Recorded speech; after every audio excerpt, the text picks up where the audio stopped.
Bonjour Alain Juppé, merci d'être avec nous. C'est vous qui avez initié cette consultation citoyenne dont l'Institut IFOP prend ce matin les conclusions. En quelques mots, quelles sont les principales grandes tendances? Ce n'est qu'une étude d'étape qui a pris le pouls un peu de l'opinion. Je crois qu'on peut en sortir deux ou trois constatations. Premièrement, une très forte majorité d'habitants de la métropole sont heureux de vivre dans la métropole de Bordeaux, plus de 80%, ce qui est un score tout à fait remarquable. À peu près le même pourcentage considère que notre agglomération a changé en bien au cours des dernières années. Et puis, le troisième point important, c'est la prospective. Comment ça va évoluer. Et là, on sent une très forte attente, une très forte inquiétude aussi parfois sur la qualité de vie. On est heureux de vivre à Bordeaux et on voudrait que la qualité de vie dans notre agglomération se maintienne au cours des années qui viennent. Alors la mobilité, les déplacements sont une priorité dans cette consultation. Mais 3/4 des interviewés pensent que la voiture individuelle sera encore le moyen de déplacement prioritaire en 2050. Comment on fait pour gérer dans une agglomération déjà saturée?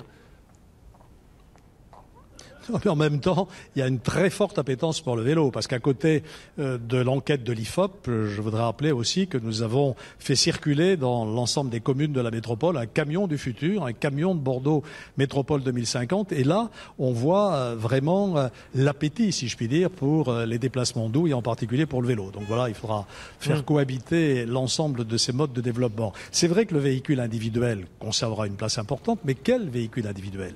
D'abord, il devra être propre et le plus souvent possible électrique.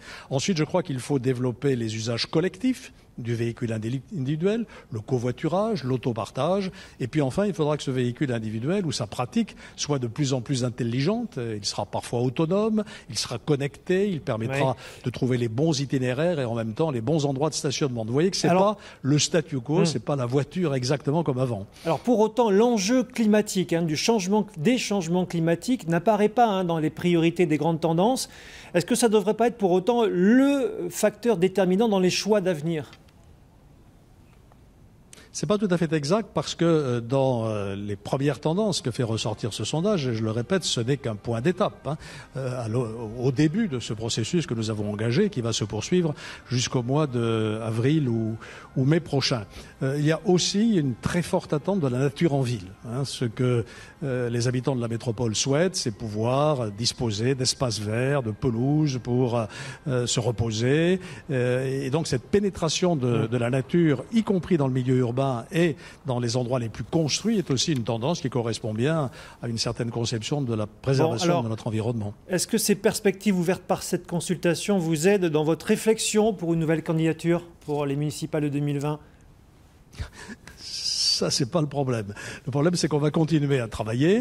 On a déjà mobilisé beaucoup d'habitants. Vous avez dit 8000. En réalité, si on additionne à tout cela, tous ceux qui sont venus vers le camion du futur, c'est près de 13 000 habitants de la métropole qui ont exprimé leur point de vue. Et on va continuer. Donc, toute une série de grandes conférences vont se dérouler au cours du premier trimestre de l'année prochaine. Et puis, on bouclera l'opération en avril-mai. Et à ce moment-là, je pourrais peut-être répondre à votre question. Bon, on vous réinvitera alors. Merci Alain Juppé d'être intervenu en direct de Bordeaux Imaginé. Voilà, merci. Guillaume Dequet.